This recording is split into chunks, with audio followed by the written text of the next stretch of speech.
Women reservation bill गिर गया। कांग्रेस ने, समाजवादी पार्टी ने साथ नहीं दिया।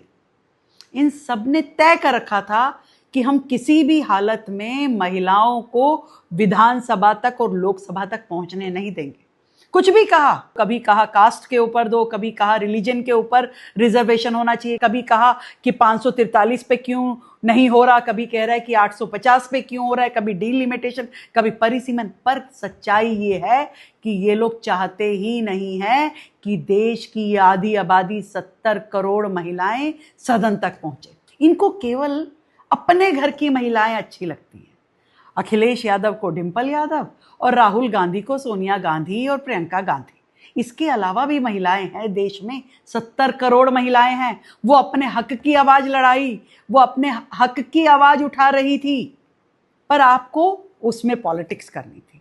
आपको नरेंद्र मोदी जी ने ये कहा कि दे देना चाहिए। 1971 में 543 सीटें इस देश की तय हुई। जनसंख्या कितनी थी उस समय?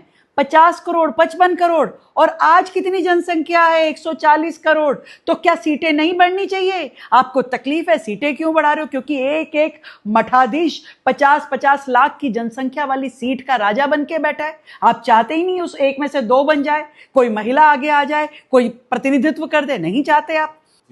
क्यों 1971 की जनगणना पे आधारित 543 सीटें हम लेकर के बैठे हैं? कंपैरिजन तो बहुत बड़ी बड़ी कंट्रीज के साथ में करते हैं। आज उनमें रिप्रेजेंटेशन देखिए, वहां महिलाओं का कहीं 50%, कहीं 40%, उससे ज्यादा रिप्रेजेंटेशन है। अपने देश में नहीं देना चाहते, हमारे देश की महिलाओं को आगे नहीं आएंगे। सब रूढ़िवादिता है।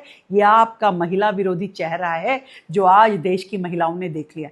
आप जाएंगे अपनी कॉन्स्टिट्यूएंसीज में, आप जाएंगे अपने क्षेत्र में, हर एक महिला आपसे पूछेगी कि आपने ऐसा क्यों किया, ये गलत किया है। और महिलाएं ये जवाब आपसे चाहेंगी। अपना हक तो लेके रहेंगे। जय हिंद।